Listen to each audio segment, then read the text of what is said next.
In this short video tutorial, we will learn about the features in the Gallery tab in Smart Notebook 17. So the Gallery tab is the second tab down on your tab bar over here on the left-hand side, and it contains a variety of different resources that can be used to build a Smart Notebook lesson or an activity for your students.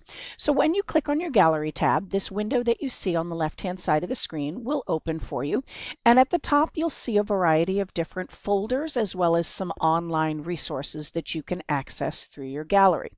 In the bottom half of this window, we have specific categories for how the content is separated in these individual folders. So when you first open up your gallery, it's always going to open to the main folder here called the Gallery Essentials folder. And over here on the left-hand side, you see this small plus sign that indicates that if you click it, there are subfolders that will expand. So here we have different categories again of the resources that are in the gallery, and specifically by content or subject area here. Once again, the plus sign on the left indicates that if you click, you will expand and see additional subfolders, and so on until you open a folder and find only the resources inside. So now that we've clicked on the folder alphabet and it doesn't expand anymore, that's when we move to these blue bars in the lower half of the window here that show you the different categories here. So in this alphabet folder, we have 78 different pictures, and as you would expect, they are pictures that go with the alphabet, as well as animals or other objects that begin with each of those letters. If we click the blue bar again, it'll collapse, and then we also have a category down here called Interactive and Multimedia, and these specifically include the alphabet, and this little speaker icon indicates that when you click on the letter, that letter would be read or said to the students, and then you can see in parentheses that you can choose between a male or female voice as you prefer. Returning to the top half of our gallery window, I'm going to click the minus in order to collapse that folder. Additional areas other than the Gallery Essentials include an area known as My Content, and this is someplace where teachers can store things that they use frequently. So if I were to just create something very quickly on my screen, I'm just going to get my shape making tool and set a color.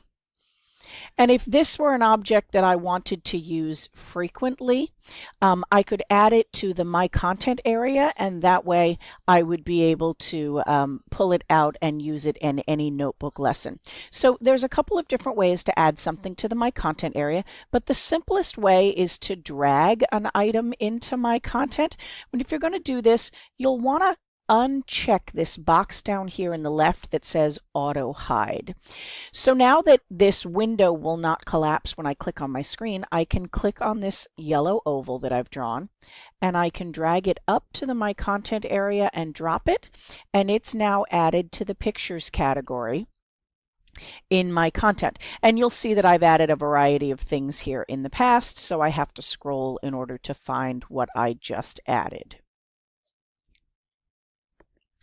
And it just went by. There it is, what was just added to the My Content area. So this is a great place where teachers can store vocabulary words, fractions that they create for any sort of math lessons, or other symbols that they might use frequently. In addition to My Content and Gallery Essentials, we have a folder here called the Lesson Activity Toolkit.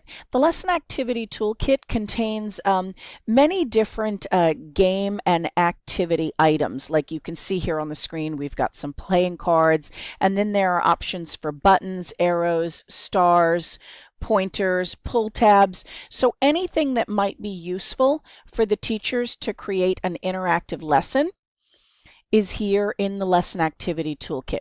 And as we scroll through, you'll see that some of the items, just trying to get past these dominoes here, some of the items will repeat because Smart does everything in 5 different colors. There's orange, there's green, there's blue, there's brown, purple and teal, I believe, so that would be 6 different colors. So the objects themselves will repeat, but in different colors if you'd like to have a standard color. The other category here in the Lesson Activity Toolkit is Smart Notebook files and pages, and these are all backgrounds that can be placed onto the screen.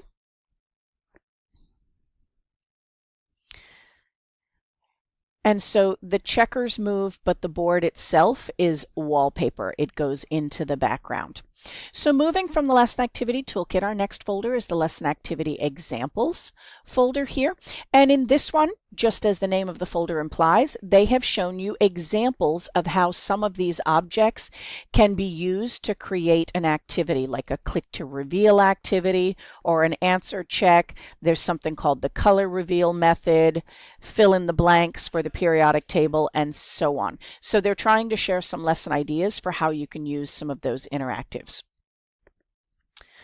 Moving down to the online content that you'll find in the gallery, you have access to the Smart Exchange. You may have already watched the video on the Smart Exchange, or you may be coming up to that module in the future here in this lesson, but the Smart Exchange is a website where smart teachers share lesson resources. So I invite you to watch that video to find out more about the Smart Exchange.